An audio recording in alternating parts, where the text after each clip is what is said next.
ಕ್ರಿಸ್ತನು ನನ್ನೊಳಗಡೆ ಬಂದ ಕಾರಣದಿಂದ ನಾನು ಹೊಸಬನಾಗಿದ್ದೇನೆ. I am the new me. ಗಮನಿಸಿ, ಕ್ರಿಸ್ತನೊಂದಿಗೆ ನಾನು ಶಿಲುಬೆಗೆ ಹಾಕಿಸಿಕೊಂಡವನಾಗಿದ್ದೇನೆ. ಅಂದರೆ ಕ್ರಿಸ್ತನು ಶಿಲುಬೆಗೆ ಹಾಕಿದ್ದಾನೆ. ನಾನು ಯೇಸು ಕ್ರಿಸ್ತನನ್ನು ನಂಬಿ ದೀಕ್ಷಾ ಸ್ನಾನ ತಗೊಳ್ಳುವಾಗ ಪ್ರತ್ಯೇಕವಾಗಿ ನಾನು ಕ್ರಿಸ್ತನೊಂದಿಗೆ ಸತ್ತಿದ್ದೇನೆ. ಇದನ್ನೇ ಇದು ನಮಗೆ ಶಿಲುಬೆಯನ್ನು ನೋಡುವಾಗ ನಮಗೆ ಸಂಪೂರ್ಣವಾಗಿ ಅರ್ಥ ಆಗ್ತಿರಲಿಲ್ಲ.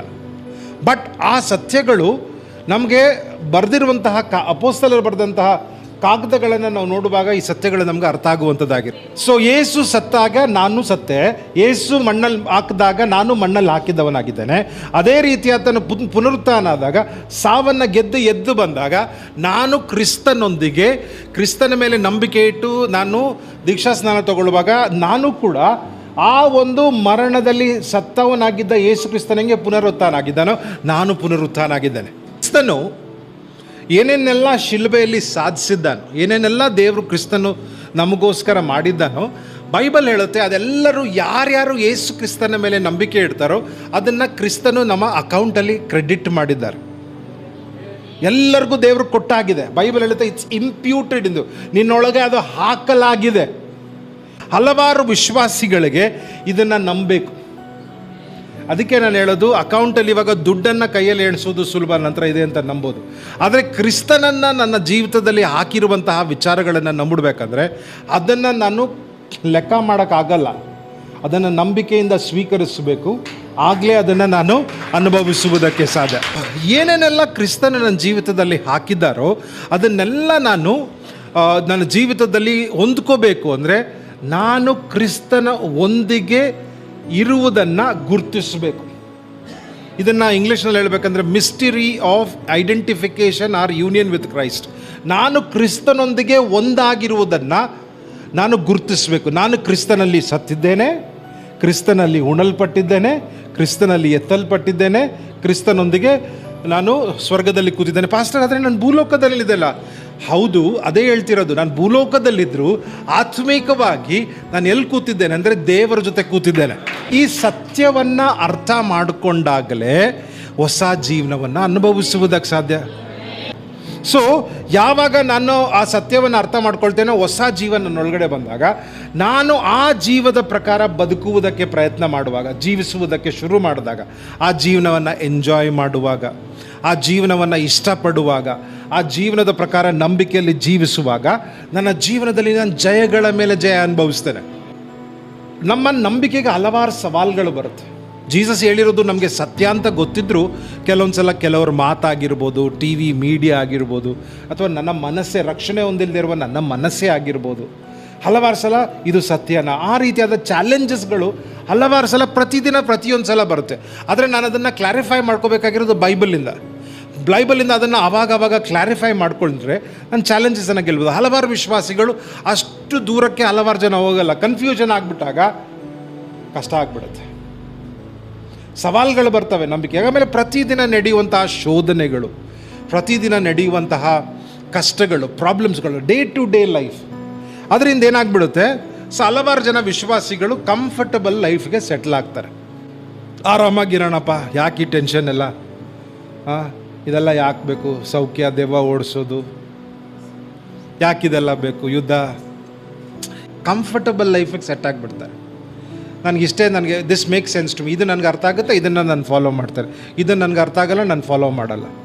ಸೊ ಅವಾಗ ಏನಾಗುತ್ತೆ, ಅವ್ರು ಹೆಂಗಿರ್ತಾರೆ ಅಂದರೆ ಜೀವನದಲ್ಲಿ ಏನೇ ಅವ್ರ ಜೀವಿತದಲ್ಲಿ ಬರ್ಬೋದು, ನಡಿಬೋದು, ಆಗ್ಬೋದು, ಅದನ್ನು ಒಪ್ಕೊಳ್ತಾರೆ. ಸೋಲುಗಳು, ಕಷ್ಟಗಳು, ಕಾಯಿಲೆಗಳು, ಅವಮಾನಗಳು, ನಿಂದೆಗಳು ಎಲ್ಲನ ಎಕ್ಸೆಪ್ಟ್ ಮಾಡ್ಕೊಳ್ಳೋದು. ಏನು ಮಾಡೋಕ್ಕಾಗಲ್ಲ, ಜೀವನದಲ್ಲಿ ಈ ಥರ ಆಗುತ್ತೆ ಅನ್ನೋ ಥರ ಎಕ್ಸೆಪ್ಟ್ ಮಾಡ್ಕೊಂಡಾಗಕ್ಕೆ ಶುರುವಾದಾಗ ಒಂದು ರೀತಿಯಲ್ಲಿ ಏನಾಗುತ್ತೆ ಗೊತ್ತಾ, ಮತ್ತೆ ಹಳೆ ಜೀವಿತಕ್ಕೆ ಅವ್ರು ಹೋಗ್ತಾರೆ. So they live by their feelings. ಆ ಇಮೋಷನ್ಸ್ಗಳಿಂದ, ಆ ಭಾವನೆಗಳಿಂದ ಅವರು ಬದುಕುವುದಕ್ಕೆ ಪ್ರಯತ್ನ ಮಾಡ್ತಾರೆ. ಅವಾಗ ಏನಾಗುತ್ತೆ, ನೂತನ ಜೀವನವೂ ಇರಲ್ಲ, ಜೀವನದಲ್ಲಿ ಜಯನೂ ಸಿಗಲ್ಲ. ಸೊ ನಿನ್ನ ಹೃದಯದಲ್ಲಿ, ನಿನ್ನ ಜೀವನದಲ್ಲಿ ನೀನು ಯೇಸುವನ್ನು ನಂಬಿದ್ಯಾ, ಯೇಸುವನ್ನು ಅಂಗೀಕರಿಸಿದ್ಯಾ, ಯೇಸುವನ್ನು ಹಿಂಬಾಲಿಸ್ತಾ ಇದೆಯಾ, ಯೇಸುವನ್ನು ಸ್ವೀಕರಿಸ್ಕೊಂಡು ಅವ್ರ ಥರ ಬದುಕ್ತಾ ಇದೆಯಾ, ಆ ಸತ್ಯದಲ್ಲಿ ಆತನು ಹೇಳಿದಾಗೆ ನೀನು ಜೀವಿಸ್ತಾ ಇದೆಯಾ, ಡೆಫಿನೆಟ್ಲಿ ನಿನ್ನ ಜೀವಿತದಲ್ಲೇ ನೂತನ ಜೀವನ ಇರುತ್ತೆ. ಏನೇ ಬರಲಿ ಎದುರಿಸುವಂತಹ ಶಕ್ತಿ ಇರುತ್ತೆ, ಏನೇ ಬರಲಿ ನಿನಗೆ ಅದನ್ನು ಜಯಿಸುವಂತಹ ಶಕ್ತಿ ಕೊಡುವಂಥವನಾಗಿರ್ತಾನೆ. ಸೊ ನನ್ನ ನೂತನ ಜೀವನವನ್ನು ಅನುಭವಿಸ್ಬೇಕಂದ್ರೆ ದೇವರ ಕ್ಷಮಾಪಣೆ ಬಗ್ಗೆ ನನಗೆ ಸರಿಯಾದ ಅರ್ಥ ಇರಬೇಕು. ಹಲವಾರು ವಿಶ್ವಾಸಿಗಳಿಗೆ ಭಯ, ದೇವ್ರು ನನ್ನ ಕ್ಷಮಿಸ್ತಾರ. ಬೈಬಲ್ ಹೇಳ್ತದೆ ಆತನ ರಕ್ತದಿಂದ ನಮಗೆ ಕ್ಷಮಾಪಣೆ ಉಂಟು. We have forgiveness of our sin. We come to God. ನಾವು ಬೀಳ್ತೇವೆ ಅಂತ ಜೀಸಸ್ಗೆ ಗೊತ್ತು. ಸೊ ಆದರೆ ನಾವು ಇವತ್ತು ಮಾಡ್ತೇನೆ, ನಾಳೆನೂ ಮಾಡಬಾರ್ದು. ನಾವು ಎಡವಿ ಬಿದ್ದೋಗ್ಬಿಡ್ಬೋದು, ಗೊತ್ತಿಲ್ಲದೆ ಪಾಪ ಮಾಡ್ಬಿಡ್ಬೋದು. ಗೊತ್ತಿದ್ದು ಪಾಪ ಮಾಡುವಾಗ ಒಳ್ಳೇದಲ್ಲ. ದೇವ್ರು ನನಗೆ ಹೇಳ್ತಿದ್ದಾರೆ, ಅದೇ ನೋಡಪ್ಪ ನೀನು ಬೀಳ್ತೀಯ, ಆದರೆ ನನ್ನ ಕ್ಷಮಾಪಣೆ ಇದೆ. ನೀನು ಆದರೆ ಅದನ್ನು ಲೈಸೆನ್ಸ್ ಆಗಿ ಯಾವಾಗಲೂ ಮಾಡುವುದನ್ನು ನೀನು ನಿನ್ನ ಜೀವಿತದಲ್ಲಿ ಬೆಳೆಸ್ಕೋಬೇಡ. It is not good. ಎರಡನೇದಾಗಿ 2 ಕೊರಿಂಥದವರಿಗೆ ಬರೆದ ಪುಸ್ತಕ 5ನೇ ಅಧ್ಯಾಯದ 17ನೇ ವಾಕ್ಯ. ಪ್ರತಿಯೊಂದು ಸೃಷ್ಟಿಗೆ ಅದರದ್ದೇ ಆದಂತಹ ಸ್ವಭಾವಗಳಿದೆ. ಅರ್ಥ ಆಗ್ತಿದೆಯಲ್ವಾ? ಪ್ರಾಣಿಗಳ ಸ್ವಭಾವ ಏನು ಅಂದರೆ ಬೇರೆಯವರಿಂದ ಕಿತ್ಕೊಂಡು ತಿನ್ನೋದು, ಬೇರೆಯವರನ್ನು ಸಾಯಿಸಿ ಬದುಕುವುದು. ಮನುಷ್ಯನಿಗೂ ಪ್ರಾಣಿಗೂ ಒಂದೇ ವ್ಯತ್ಯಾಸ ಏನು ಗೊತ್ತಾ? ಪ್ರಾಣಿಗಳಲ್ಲಿ ದೇವರ ಆತ್ಮ ಇಲ್ಲ, ಮನುಷ್ಯನಲ್ಲಿ ದೇವರ ಆತ್ಮ ಇದ್ದಾನೆ. ಅದಕ್ಕೆ ಹೇಳೋದು, ನಮಗೆ ದೇವರ ಸಾನ್ನಿಧ್ಯಾನ ಇದ್ದಾಗಲೇ ನಾವು ಪ್ರಾಣಿಗಳಂತೆ ಜೀವಿಸಲ್ಲ, ದೇವರು ಸೃಷ್ಟಿಸಿದ ನೂತನ ಜೀವಿಗಳಾಗಿ ನಮ್ಮನ್ನು ದೇವರು ಬಲಪಡಿಸುವಂಥವರಾಗಿರ್ತಾರೆ. ಸೊ ನಾವು ಅರ್ಥ ಮಾಡ್ಕೋಬೇಕು, ನಾನು ಇವತ್ತಿನಿಂದ ಹಳೇ ವ್ಯಕ್ತಿಯಾಗಿ ನಾನು ಬದುಕಬಾರ್ದು, ನೂತನ ಸ್ವಭಾವವುಳ್ಳವನಾಗಿ ಹೊಸ ಸೃಷ್ಟಿಯಾಗಿ ನಾನು ಬದುಕಬೇಕು, ಹೊಸ ಸೃಷ್ಟಿಯಾಗಿ ಬರಬೇಕು. ನಾನು ಒಳಗಡೆ ಹೊಸ ಹ್ಯಾಬಿಟ್ಸ್ ಡೆವಲಪ್ ಆಗಬೇಕು, ಹೊಸ ಡಿಸಿಪ್ಲಿನ್ಸ್ ಡೆವಲಪ್ ಆಗಬೇಕು, ಹೊಸ ರೀತಿಯಾದಂತಹ ನೋಟ, ಮಾತು, ಕೇಳೋದು ಎಲ್ಲ ಹೊಸದು ಡೆವಲಪ್ ಆಗಬೇಕು. ಆವಾಗಲೇ ನಾನು ನೂತನ ಜೀವನವನ್ನು ಎಂಜಾಯ್ ಮಾಡುವುದಕ್ಕೆ ಸಾಧ್ಯ. ಮೂರನೇದಾಗಿ ರೋಮಾಪುರದ ಬರೆದ ಪುಸ್ತಕ 5ನೇ ಅಧ್ಯಾಯದ 1ನೇ ವಾಕ್ಯ. ನಮಗೆ ಒಳ್ಳೆ ನ್ಯಾಯ ತೀರ್ಪು ಸಿಕ್ಕಿದೆ ದೇವರಿಂದ, ಮನುಷ್ಯರಿಂದ ಅಲ್ಲ, ದೇವರಿಂದ ನಮಗೆ ಜಸ್ಟಿಫಿಕೇಶನ್, ನ್ಯಾಯ ತೀರ್ಪು ನಮಗೆ ಸಿಕ್ಕಿದೆ. ನಂಬಿಕೆ ಮೂಲಕನೇ ನಾವು ನೀತಿವಂತರಾಗೋದಕ್ಕೆ ಸಾಧ್ಯ. ತುಂಬ ಸಲ ಹೇಳ್ತೇನೆ, ಹಾಕೊಳ್ಳೋ ಬಟ್ಟೆಯಿಂದ ಅಲ್ಲ ನೀತಿವಂತರಾಗೋದು, ತಿನ್ನೋ ಊಟದಿಂದ ಅಲ್ಲ ನೀತಿವಂತರಾಗೋದು, ನಂಬಿಕೆ ಮುಖಾಂತರ. ಸರಿ, ಮನುಷ್ಯ ಹೊರಗಿದ್ದನ್ನು ನೋಡಿ ಓ ಇವನು ಒಳ್ಳೆಯ ವ್ಯಕ್ತಿ ಅನ್ಕೋಬೋದು. ದೇವರು ನೋಡುವಾಗ ಏನು ನೋಡ್ತಾರೆ, ಒಳಗಡೆ ನೋಡ್ತಾರೆ. ಒಳಗಡೆ ನೋಡಿ ನೀನು ಏನು ಕಟ್ತೀಯಾ, ಏನು ಹಾಕೋತೀಯ, ನಂಬಿಕೆ ನೋಡ್ತಾರೆ. ಯೇಸುವಿನ ಮೇಲೆ ನಂಬಿಕೆ ಇಟ್ಟಿದ್ರೆ, ಯೇಸುವಿನ ಮರಣದಲ್ಲಿ, ಹುಣಲ್ಪಡಿಕೆಯಲ್ಲಿ, ಪುನರುತ್ಥಾನದಲ್ಲಿ, ಎತ್ತಲ್ಪಡುವಿಕೆಯಲ್ಲಿ ನೀನು ಒಂದಾಗಿದ್ದರೆ ನೀನು ಒಳಗಡೆಯಿಂದ ನೀನು ನೀತಿವಂತನಾಗಿದ್ದೀಯಾ, you are justified. So next ಪಾಯಿಂಟನ್ನು ಓದುವಾಗ ನಿಂಗೆ ಅರ್ಥ ಆಗುತ್ತೆ. ರೋಮಾಪುರ 8:15. ನಮ್ಮನ್ನು ದೇವರು ದತ್ತುಪುತ್ರ ಸ್ವೀಕಾರ ಮಾಡಿದೆ. ಓಕೆ, ದತ್ತುಪುತ್ರ ಸ್ವೀಕಾರ, ಅಡಾಪ್ಷನ್ ಆಗಿದೆ. ಓಕೆ, ಸೊ ಇದನ್ನು ನಾನು ಅರ್ಥ ಮಾಡ್ಕೋಬೇಕು, ನಾನು ಯಾರ ಮಗ ಇವತ್ತಿನಿಂದ. ಅದಕ್ಕೆ ಹೇಳಿದ್ದು, ಸತ್ಯವನ್ನು ತಿಳಿದುಕೋ, ಸತ್ಯವು ನಿನ್ನನ್ನು ಬಿಡಿಸುವಂಥದ್ದಾಗಿರುತ್ತೆ. ಅಡಾಪ್ಷನ್. ಸೊ ನಮಗೆ ಕೊಟ್ಟಿರುವಂಥ ಆತ್ಮ ಭಯದ ಆತ್ಮ ಅಲ್ಲ, ನಮಗೆ ಕೊಟ್ಟಿರುವಂತಹ ಆತ್ಮ ಮತ್ತೆ ಗುಲಾಮಗಿರಿಗೆ ನಮ್ಮನ್ನು ತಳ್ಳುವಂಥದ್ದಲ್ಲ.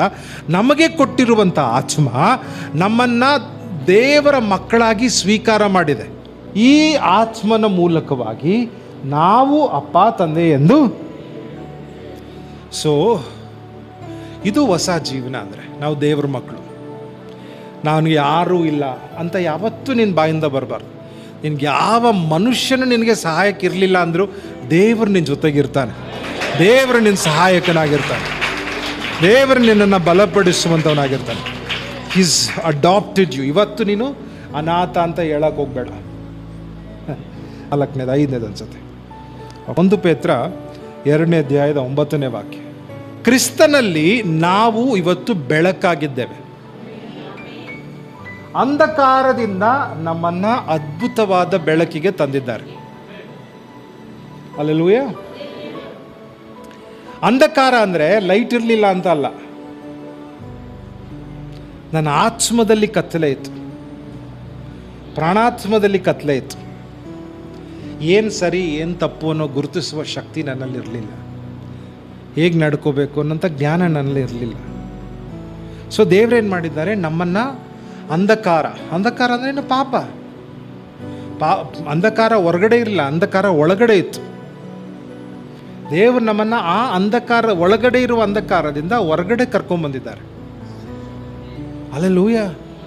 ಸೊ ಇವತ್ತು ನಾನು ಕತ್ತಲೆಯಲ್ಲಿಲ್ಲ, ಬೆಳಕಿನಲ್ಲಿ ನಡೀಬೇಕು. ನಾವು ಸತ್ಯದಲ್ಲೇ ಜೀವಿಸಬೇಕು, ಕತ್ತಲೆಯಲ್ಲಿ ಜೀವಿಸಬಾರ್ದು. ಅದಕ್ಕೆ ನಾನು ಹೇಳಿದ್ದು, ಸೊ ಯಾವಾಗ ಚಾಲೆಂಜಸ್ ಬರುತ್ತೋ, ನಂಬಿಕೆಗೆ ಚಾಲೆಂಜಸ್ ಬರುವಾಗ, ಪ್ರತಿದಿನ ಶೋಧನೆಗಳು ಬರುವಾಗ ನನ್ನ ಹಳೇ ವಿಧಿವಿಧಾನಗಳಿಗೆ ಹೋಗ್ಬಿಡ್ಬಾರ್ದು. ಅದು ತಪ್ಪಾಗುತ್ತೆ. ಏನೇ ಚಾಲೆಂಜಸ್ ಬಂದರೂ ನಾನು ಬೆಳಕಲ್ಲೇ ನಡಿಬೇಕು. ಕಷ್ಟ ಇದ್ರೂ ದೇವರಿಗೆ ಮಾತ್ರ ವಿಧೇಯನಾಗಬೇಕು. ಗಮನಿಸ್ತಾ ಇದ್ದೀರಾ? ದೇವರು ಬೆಳಕಿನಲ್ಲಿದ್ದಾನೆ, ನಾವು ಕೂಡ ಐಡೆಂಟಿಫೈ ಮಾಡಬೇಕು. ಕ್ರಿಸ್ತನ ಬೆಳಕಿನಲ್ಲಿದ್ದಾನೆ, ನಾನು ಕ್ರಿಸ್ತನ ಬೆಳಕಿನಲ್ಲೇ ಜೀವಿಸೋದು. ಬೆಳಗ್ಗೆ ಎದ್ದು ನಾನು ನಿರ್ಧಾರ ಮಾಡಬೇಕು, ಇವತ್ತು ದೇವರ ವಾಕ್ಯದ ಪ್ರಕಾರನೇ ನಾನು ಬದುಕ್ತೇನೆ. ಆ ನಡತೆ, ಆ ಮಾತು, ಆ ನಿರ್ಧಾರಗಳು, ವ್ಯವಹಾರಗಳೆಲ್ಲ ದೇವರ ವಾಕ್ಯದ ಪ್ರಕಾರ ನಾನು ಮಾಡುವಾಗ ನಾನು ಕತ್ತಲೆಯಲ್ಲಿ ನಡೆಯಲ್ಲ. ಆದರೆ ಇಫ್ ಯು ಡೋಂಟ್ ಒಬೆ, ನೀನು ವಿಧೇಯನಾಗಲಿಲ್ಲ ಅಂದರೆ ನೀನು ಕತ್ತಲೆಯಲ್ಲಿ ನಡೀತೀಯ. ವಿಧೇಯನಾದರೆ ನೀನು ದಿನ ಬೆಳಕಿನಲ್ಲೇ ನಡೆಯುವಂಥವನಾಗಿರ್ತೀಯ. ದೇವರು ನನಗೇನು ಕೊಟ್ಟಿದ್ದಾರೆ? ಎವರ್ಲಾಸ್ಟಿಂಗ್ ಲೈಫ್, ನಿತ್ಯ ಜೀವನ, ಕೊನೆ ಇಲ್ಲದ ಜೀವನ. ಸತ್ತ ಮೇಲೆ ಬರುವಂಥದ್ದಲ್ಲ ಇದು, ಕ್ರಿಸ್ತನನ್ನು ನಂಬಿದ ಕ್ಷಣದಿಂದನೇ ಬರುವಂಥದ್ದಾಗಿದೆ. ಝೂವೆ ಲೈಫ್.